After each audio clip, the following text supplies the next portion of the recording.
We are just going to be starting a last case of the day, and it's a Deuk laser disc repair at C5-6. It's one disc we're fixing. I feel the patient needs more than one, but we're only fixing one. I want to put this needle in a little bit further. Can you see the x-ray view, Diego? Yes, we can. You see that needle in the disc there? We do see it. Perfect.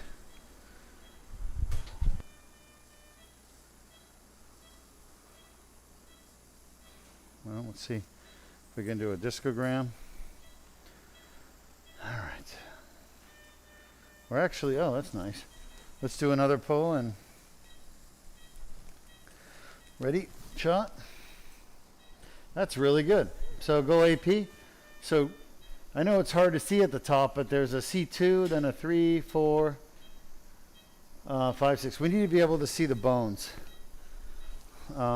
Monica. We're going to need to be able to see C2, just to make absolutely sure. Don't take a picture yet. Oh, all right, so you can actually see the dye leaking out through the frame and go back to a lateral. I want to verify for sure that we are at 5-6. Now we are at the disc space above the fusion, and that's the proper one. So we could use the hardware as our reference point, but I always like to see C2. Shot. Okay, that's good. I need to be able to see those bones up there. Other way.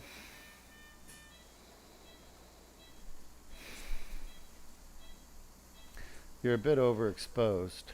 All right, 2, 3, 4, 5, 6. Good.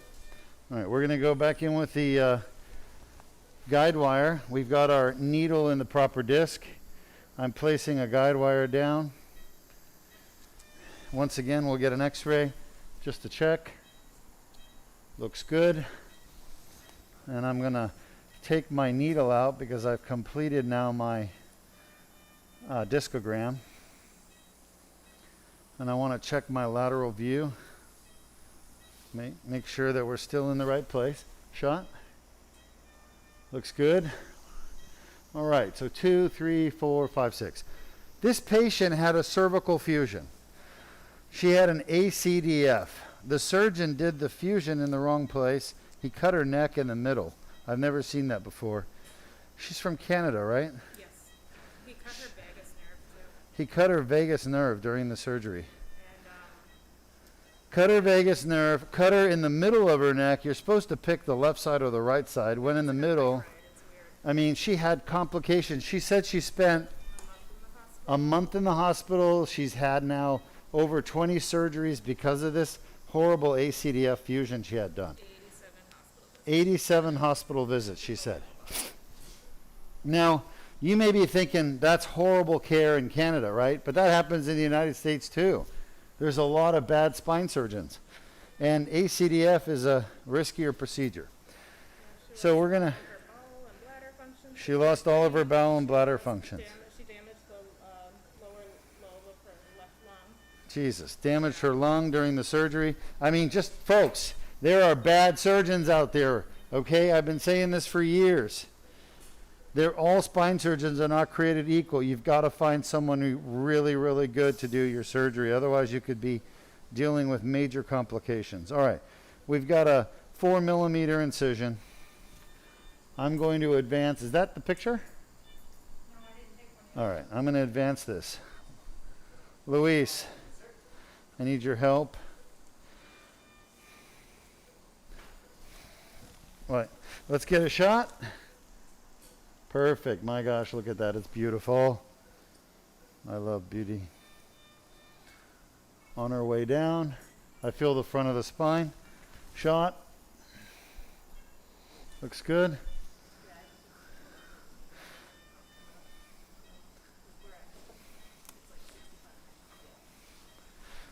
Shot. Diego, what were we watching? We were watching videos on YouTube with people eating food. Yeah, mukbang. Okay, and they have 18 million views. And here we have the most advanced spine surgery in the world we show for you live, and we get like a few hundred views, maybe 1,000. They eat like blue pasta or just, they just literally, they eat like with food drizzling out of their mouth. What It's disgusting. And these people get millions of views. I don't get it. People are watching What right is now. Like 6. what is wrong with the world? You had that one fusion that got like how many hundreds of thousands? We had 100,000, but that was weird. That was a lot. All right, let me think here. I want an AP. You can relax. It just shocks me that, I mean, what interests people these days is not science, technology, engineering. It's weird, stupid stuff. Okay, looks good. There's the metal plate from before, which I didn't do. She had it done in Canada. Come back to a lateral. You can also see the esophageal tube is way to the side. I'm away from her esophagus. I'm away from her trachea. You can see the endotracheal tube. All right, shot. Any questions from our audience? No questions just yet. All right, why don't you run the video on why herniated discs cause neck pain while I get this dilator in place. Traumatic injury on the disc can cause annular tears to form.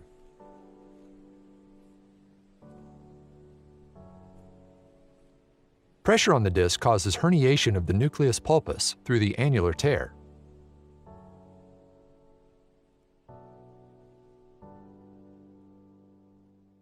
Inflammatory tissue develops within the annular tear, causing neck pain. The inflamed annular tear generates pain signals.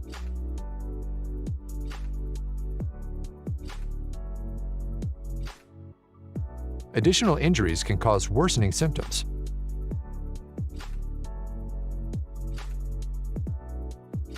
Inflammation from the annular tear can spread to the nearby nerve roots, causing arm pain.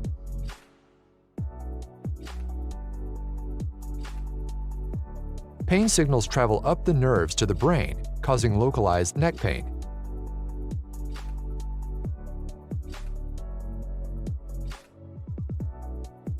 Pain signals reach the primary somatosensory cortex, causing conscious awareness of neck pain. If you have a herniated or bulging disc and neck pain, submit your MRI for a free review All right, at so www. we're placing the dilator to the back of the disc where the herniation is. And this patient has 3 herniations above her fusion. You can relax, Flynn. I got Flynn doing all the heavy lifting for me. Oh, do we lose a drop of blood? Not quite. We didn't lose a drop yet. So this surgery you're watching, the Deuk laser disc repair, is basically bloodless surgery. Unlike open spine surgeries like ACDFs and artificial discs, where there's a lot of bleeding going on, we don't lose any blood. As a matter of fact, today, all of our surgeries, the lasers, we've lost less than 1 milliliter. That's 4 surgeries. 1 milliliter is 20 drops. We've had less than 20 drops of blood in 4 patient surgeries.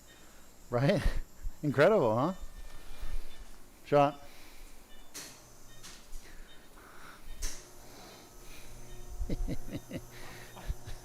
No shoulder pull at all. Monica just likes me more than she likes you. I'm kidding. Everyone likes Luis. Luis is like a rock star. Shot.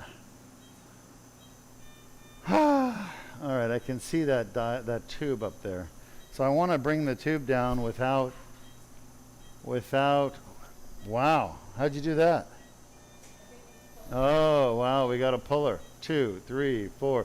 Maybe he wasn't pulling for you, Luis. Flynn doesn't like you as much as he likes me. So he didn't pull as hard for you.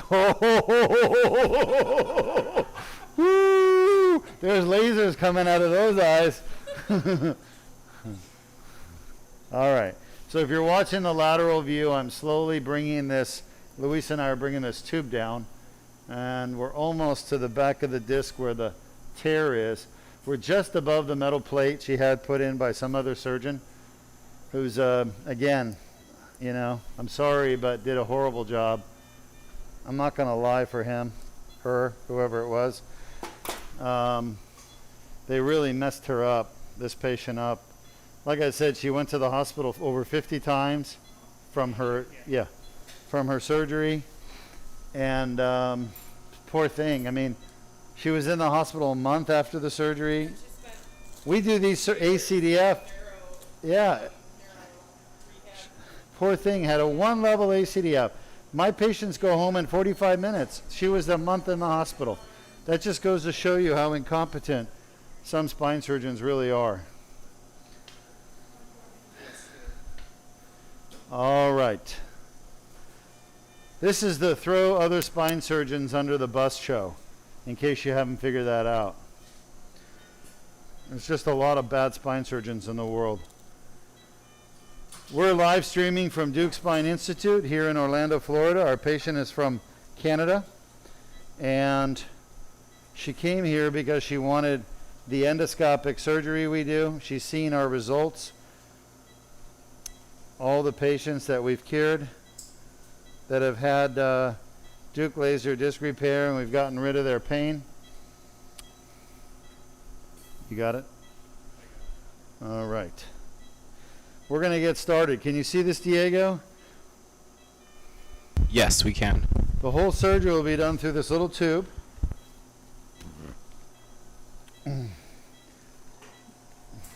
She will not be staying in the hospital because we don't have a hospital for her to stay in. No, because it's unnecessary. She doesn't need a hospital. Huh? All right, we're going in. Oh, we haven't white balanced? Hold on. I don't want to do it that way. Do you want to do it that way? Okay. Well, I mean, we should probably pull the laser back. All right, you ready? Let me white balance. Hold on.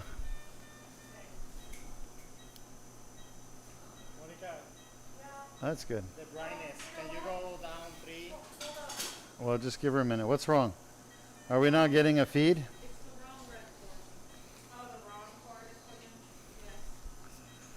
Can you all see this, Diego, or not yet? No. Oh, now I can. We got it. Can We they got the best nurses. Can they see in the OR? Huh? Can they see in the OR? Now we can, yes. All right. Let me see if I can fix that. We ready on the laser? All right. Nice job, Flynn. So we are inside the herniated disc at C5-6. This is just above her old fusion at C6-7. Her fusion was done in Canada, I don't know how long ago, but 2012, thank you.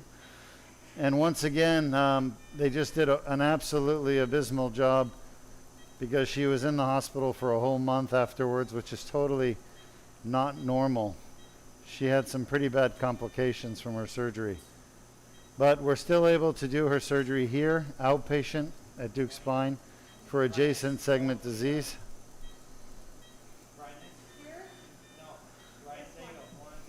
If you have questions about the surgery or about anything to do with the spine, please ask them. I'll be happy to answer them for you. We're at the back of the C5-6 disc right now. These are all pieces of herniation coming out. And basically what I'll be doing here is debriding the tear in the back of the disc and removing these little herniated disc fragments. As I push my tube in a little bit more, there's a piece right there. See that? Pretty cool, huh? If I can float it out, great, but it's a little big. There we go. And that's all scarred up. That's what a collagenized, calcified disc fragment looks like. That's why they're called disc osteophytes, because they're a combination of disc and spur. That gold color is calcium, calcification. All right, those are the end plates of C5 and C6. We're at the back of the C5-6 disc. I'm trying to work my way over to the foramen, which is right past the 12 o'clock position of the tube.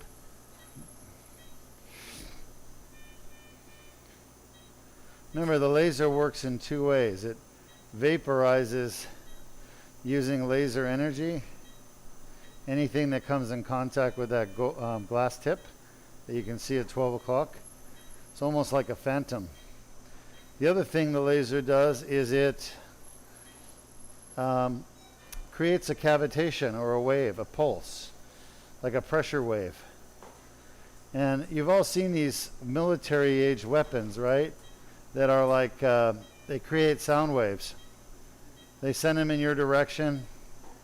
It messes with your hearing and your equilibrium. It incapacitates people. So it uses a sound or pressure wave. And that's kind of what the laser does. It generates a pressure blast, and that pressure wave goes down there where the herniation fragments are and in the epidural space, and it literally delivers them out. And we see that quite often with the surgery. I don't want to chew up the ends there too much, those bones there, because then we're going to get a lot of bleeding. So I'm going to just work on this disc herniation as much as I can, vaporizing it. And then we'll get to possibly removing more bone spurs if we need to at the end. Removing bone spurs always generates bleeding. And we don't like bleeding because the bleeding is minimum, but we want to avoid the effect of bleeding on our visibility of what we're doing. There's a big herniation right there. Holy macaroni. Give me a second.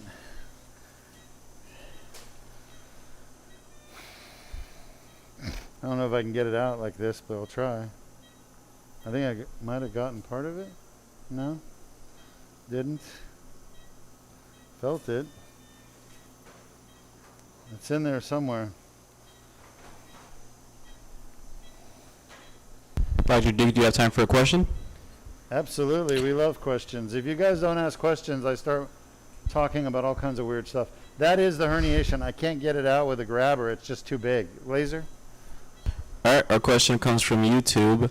We have a viewer who wants to know, how common is congenital spinal stenosis? How common is congenital spinal stenosis? It's actually quite common. You know, what I've been taught, and based on my experience, congenital spinal stenosis occurs in around 20% of the population. I'm going to try to grab it out again. 20% of people they're born with a narrow spinal canal. We call it congenital spinal stenosis. Congenital just means you're born with it. If you have, there it is. If you have blue eyes, then you have congenital blue eyes. Let's turn the light on. I'll show you this herniated fragment. Turn on the light here. Diego, have a look. Look at that thing. Look at that thing. You see it? Yep, we see it. I wonder if it's better with the white. Oh, yep, looks really good. And there's a little grabber. Whoops, I dropped it there. No big deal, but that's one chunk of herniation. Okay, there's going to be more like that, which we're going to get to in just a moment. So congenital spinal stenosis happens in the cervical, thoracic, and lumbar spines, both the neck and the lower back, basically, and the mid-spine. And we got to turn the lights off. And basically, it doesn't cause any problems by itself. But once you get a herniated disc on top of it, the herniated disc doesn't have to be that big to start pressing on the nerves. So people with congenital spinal stenosis may have a small herniation, but it causes a lot of problems because they don't have much space to begin with because they're born with a narrow canal. Remember, stenosis means narrowing. Spinal stenosis, narrowing of the spine. If you had carotid artery stenosis, you'd have narrowing of the artery feeding your brain blood, one of those arteries in your neck. So stenosis in medicine just means a narrowing. And a lot of times stenosis doesn't cause symptoms until it gets bad enough. Spinal stenosis doesn't cause neck pain. It doesn't cause back pain. What it causes is leg and arm symptoms. When you get that stenosis really bad, it means there's a lot of narrowing. Well, the nerves, there's a herniation. The nerves themselves get pinched. Even the spinal cord can get pinched in the neck. And then you get this condition called myelopathy, which is dysfunction of the spinal cord. So basically, when stenosis, whether it's congenital or acquired or a combination of the two, get bad enough, you're going to have symptoms of a pinched nerve or pinched spinal cord. And pinched spinal cord, you can make you paralyzed. That's why neurosurgeons get involved. If there's evidence of spinal cord dysfunction in somebody with cervical stenosis that's high grade, they are going to go in there and unpinch the spinal cord before the patient goes paralyzed. These are all pieces of herniation. How many have we got so far? I mean, there's at least 5 or 6 so far.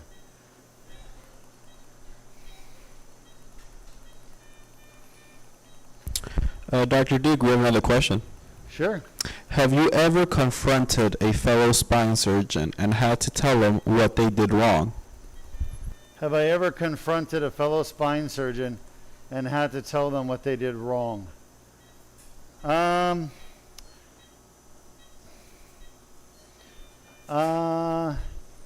It doesn't happen often, I can tell you that, if it's happened. Usually they're the spine surgeons that I talk to are part of something called the peer review process, where we're trying to get surgery approved for the insurance company, and the insurance company doesn't want to pay for surgery, so they hire spine surgeons that will say the patient doesn't need surgery. Every surgeon experiences this in their career. The insurance companies use all kinds of strategies to get out of paying for people's medical care, and one of them is this thing called denial, where they deny care.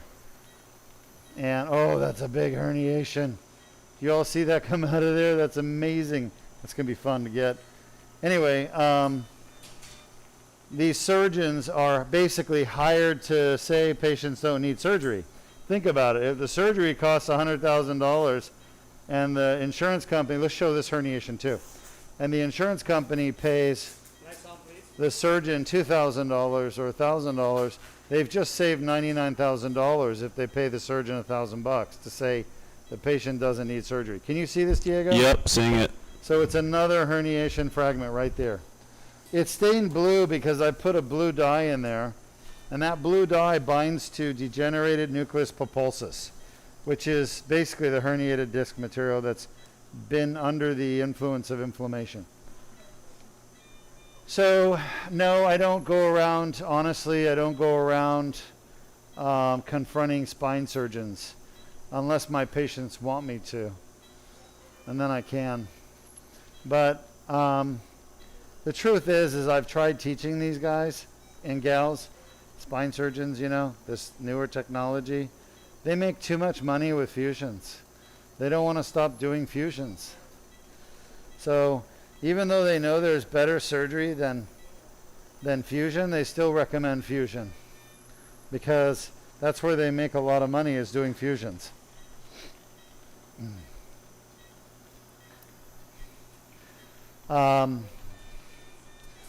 You know, how do you confront that? I personally find it's a waste of time going to surgeons. I've tried going to them before. I've taught them. I go to meetings. I've taught my technology. I've talked to surgeons. But truthfully, surgeons are very self-centered people.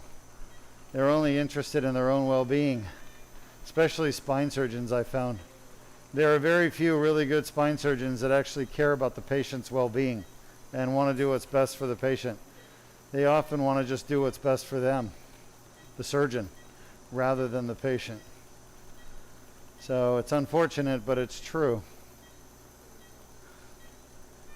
If spine surgeons really wanted to do what was best for their patient, they wouldn't be doing ACDFs anymore or artificial discs.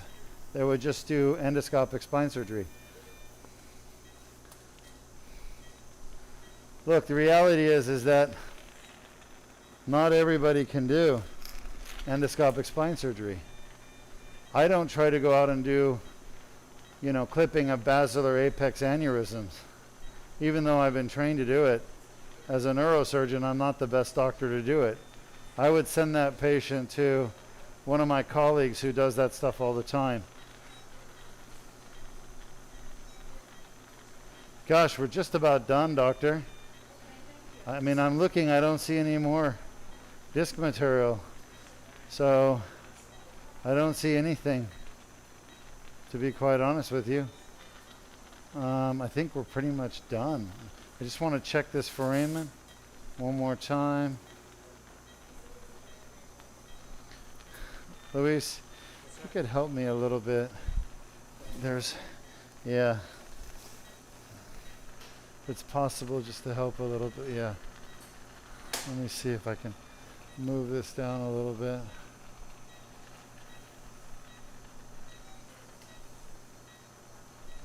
Okay, I think we've done what we can.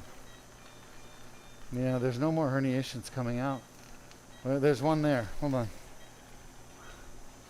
I think I'm stepping in some water. It's okay. We're almost done. Yeah, I think the water is leaked around the side. That's fine. That looks like it could be. Yeah, it sure looks like a herniated disc right there. Wow, that thing is kind of big too. I'm not going to be able to get it all out through the tube unless I chop it. That's definitely a herniated disc. Look how smooth it is. Clearly it's been worked on by inflammation over the years.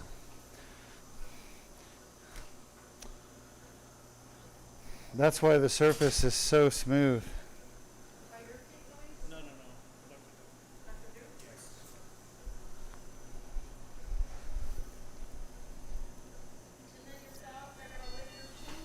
No. No, my shoes aren't wet. Thank God. My shoes are not wet. Somehow I managed to avoid the wetness. I could not really get that thing out, so I'm going to have to go back in again. And which direction was it? I think it was this way, right? Yes.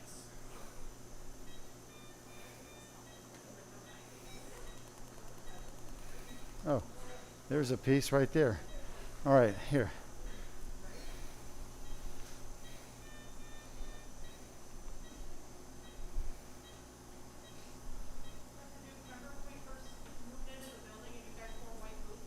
Whoa! Oh, we got to see this. Get the light on. This is a beast. Yep. Look at that thing. That is a is giant huge. herniation in the back. Folks, what we did is we went through the disc, leaving all the rest of the disc alone. And look at that herniated disc right there. That's huge. Yeah, remember in the old building when we used to do what? Oh. Yeah. Yeah. I do remember. Oh, in the beginning, we just had no control over the Niagara Falls we were creating in the operating room with all this irrigation we use for endoscopy. But now we do. Luis has done the best job of all. He's figured it out. All right, you have another question, Diego? No questions, but we have a few people who are really excited to get their surgery. Oh, good. Yeah? Hey, great. Who is that? I can't reveal their information. Okay, no problem. But but then we have another person who says thank you. They got an ACDF 21 days ago and says thank you very much that everything they say about Dr. Deuk is true. Oh, thank you. Well, I guess, did I do the ACDF? I assume maybe I did. I didn't. I don't know. Yes, you did. Oh, good. Well, I'm glad you're doing well. Yeah, though, if you had an ACDF from me a month ago or 3 weeks ago, think about this patient right here. They had a 1-level ACDF and literally was in the hospital for a month after surgery because of complications. So you were, if I did your ACDF, you left an hour after the surgery. Think about how lucky you are. We're done. My song, please. Stop off. And that's why I talk about this stuff, folks. It's not to brag. It's to teach people that they need to be very careful where they go because there's just a lot of bad doctors out there. I'm sorry, but that's the truth, I hate to be the bearer of bad news. And I hate to see people suffer because of bad doctoring, bad surgery. But that's exactly what's happening. And the thing about it is your doctor will never tell you they're bad. I mean, I'll tell you I'm bad. I'm bad at taking out brain tumors out of kids. Okay? Don't bring your kid with a brain tumor to me even though I'm a neurosurgeon. I'm bad at clipping aneurysms. I'm bad at putting shunts in. I'm really not bad. I'm just saying that. But there's just a lot better people than me. So the point is that if you can't do the very best for the patient with that kind of surgery, then you should be deferring the patient to another surgeon, deferring to another surgeon who can. That's all I'm saying. As Clint Eastwood said, a man or woman's got to know their limits. All right, we're done. I want to show you how we did the surgery. It was done through this tube right here. You all see this tube? Okay. You all see that tube right there? Yes. All right. 4 millimeter incision. I'm taking this tube out. Wait, you may be able to see it better if I take the lid off. Now do you see the tube, Diego? Yes. All right. So the whole surgery was done through that tiny little tube. I'm coming out now. Oh, she's a little light. She's coughing. Which is okay with me because I'm just putting pressure though on her neck, but she's got a gag or cough. So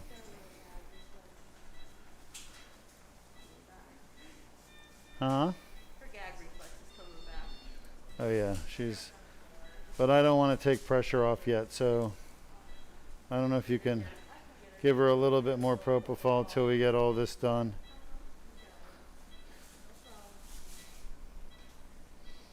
So everything went really well for her.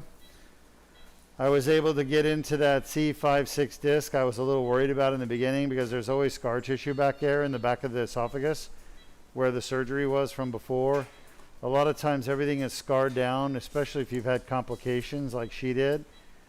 And just being able to get down inside the disc is really hard. And we had a little bit of a struggle. Yeah, she's just bucking me hard. Is there any way you can...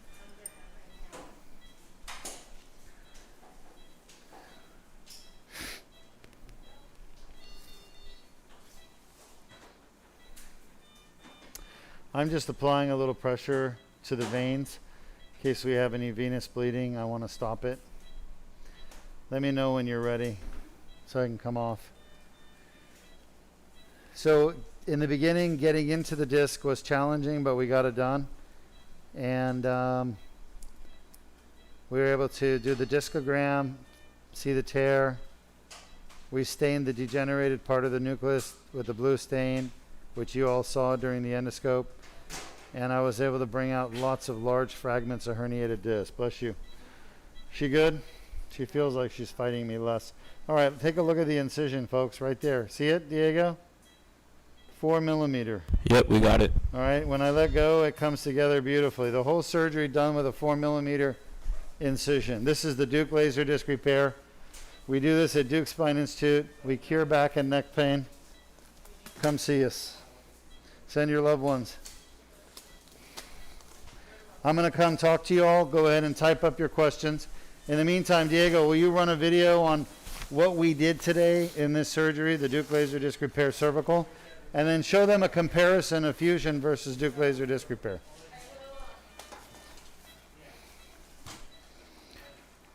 I just want to say everyone did an awesome job today. Thank you for sticking it out. Yeah. It was a good day. Laser disc repair. Not bad. A 4 comparison cases, with 1 room. traditional I mean, spinal really fusion 1 surgery. room. A symptomatic disc causing neck or back pain can include bulging discs, herniated discs, ruptured discs, degenerative discs, protruding discs, spinal stenosis, radiculopathy, and sciatica. This patient can choose traditional fusion surgery or the Deuk laser disc repair to help alleviate the pain caused by and within the symptomatic discs.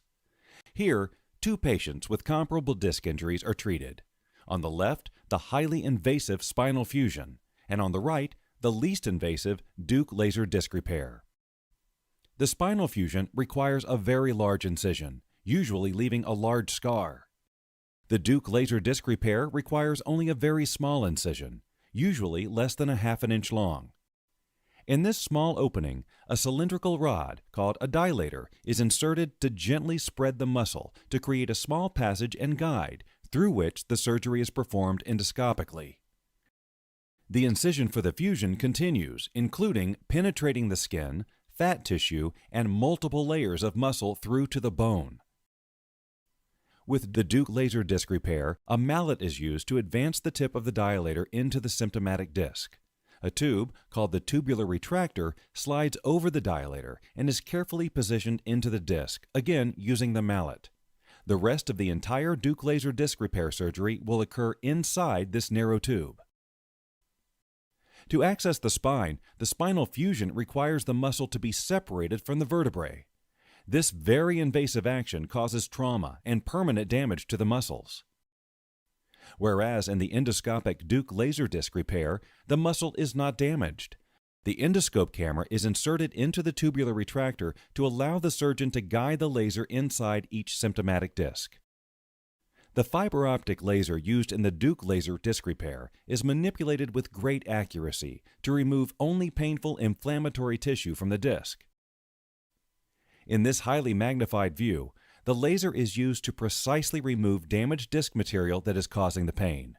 The laser is debriding, or essentially vaporizing, damaged tissue in the disc's outer layer, or annulus, specifically at the annular tear, the source of the rupture or herniation and pain.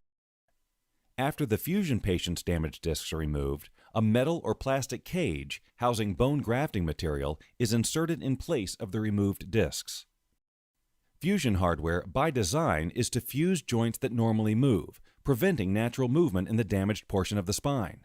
Whereas with the Deuk laser disc repair, there is no loss of movement. Normal movement and flexibility of the disc and joints is preserved. Once the laser has removed the painful part of the annular tear, the endoscope and tubular retractor are removed, leaving less than 1/2 inch incision in the skin, which is closed with a single stitch, Steri-strips, and a Band-Aid. Total time for the Deuk laser disc repair surgery, approximately 1 hour. The fusion, however, is still underway.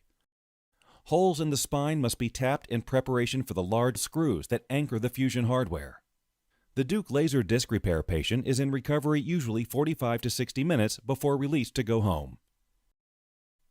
Meanwhile, bone graft material is placed throughout the fusion surgery site. These morselized pieces of bone will eventually grow together to help promote the fusion process. The Deuk laser disc repair patient is soon back home, enjoying life, with a very fast recovery, allowing normal activities without pain. Average surgery time of a traditional 2-level fusion is 2.5 hours, with an additional 3 to 4 hours in the recovery room. As we've seen, in comparison, a spinal fusion requires a much larger incision and results in a significant amount of scar tissue. The Deuk laser disc repair's 1/2 inch incision leaves no scar tissue around the spine or nerves. A large amount of bone is removed with a spinal fusion. With the Deuk laser disc repair, no bone is removed. Each disc is accessed through a natural opening in the spine. The entire disc is completely removed in a spinal fusion, even though only 5% may be damaged. The Deuk laser disc repair leaves the normal parts of the disc in place and removes only the painful annular tear on the damaged disc. Fusion requires hardware, including screws, rods, plates, etc. The Deuk laser disc repair does not require any hardware. The patient is totally hardware-free. Fusion Hello everyone, welcome to the Deuk Spine Institute surgery stream.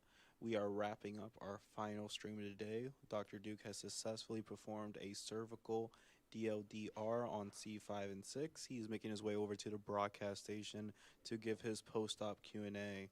Make sure to type up your questions for Dr. Deuk. He is on his way.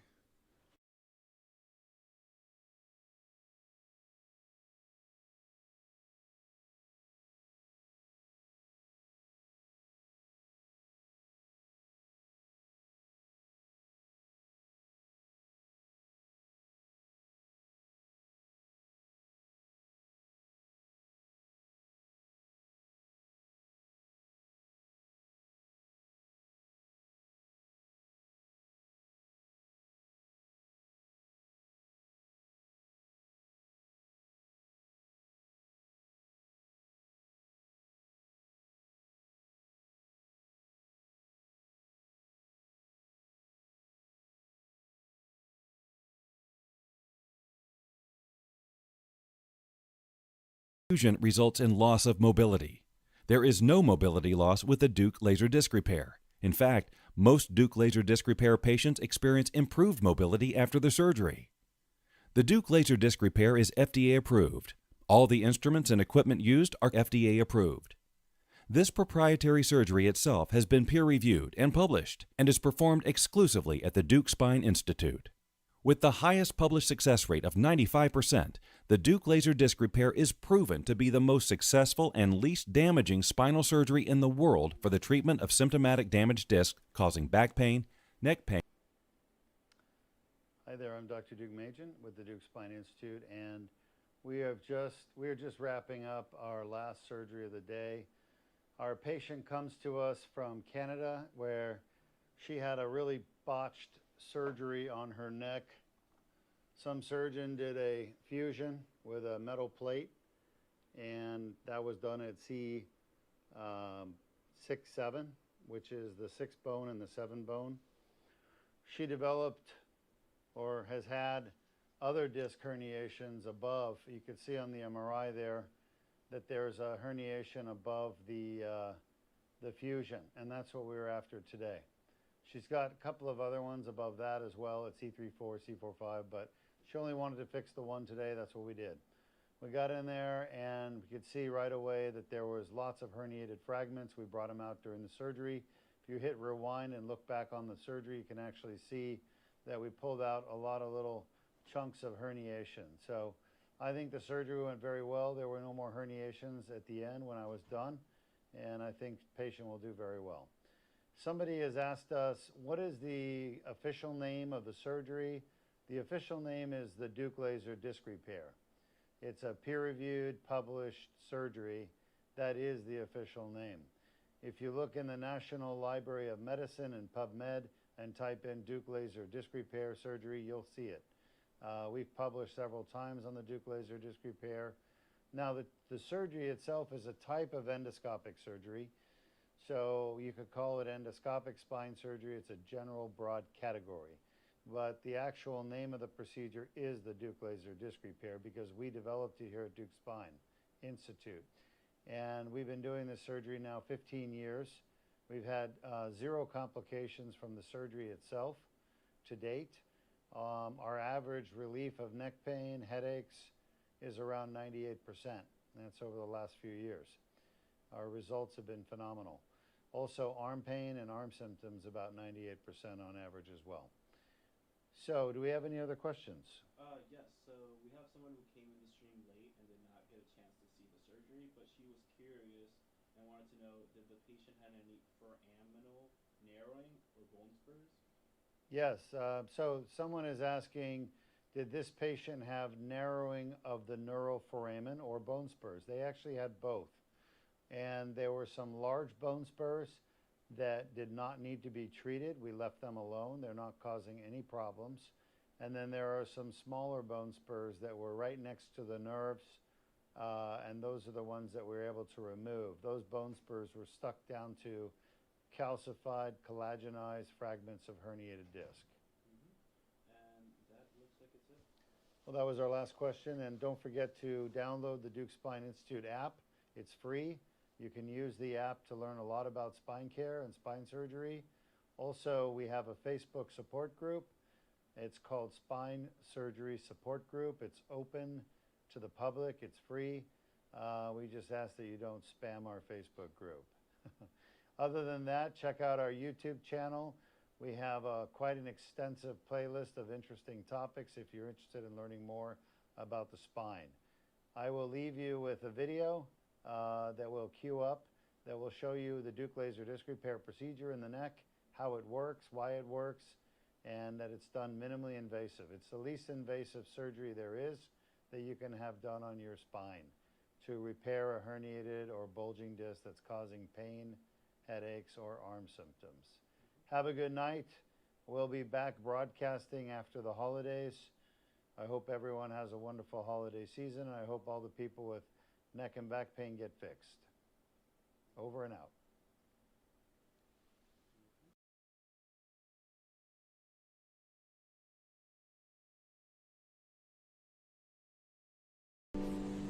The inflamed annular tear causes neck pain. Inflammation of the nerve roots causes arm pain. A Band-Aid-sized skin incision is made.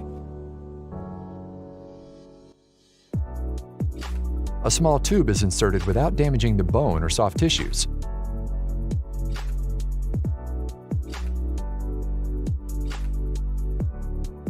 The laser removes the herniation and debrides the annular tear.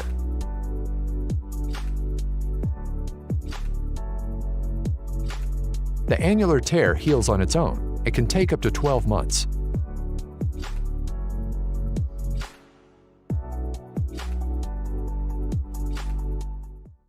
If you have a herniated or bulging disc and neck pain, submit your MRI for a free review at www.mri.deukspine.com.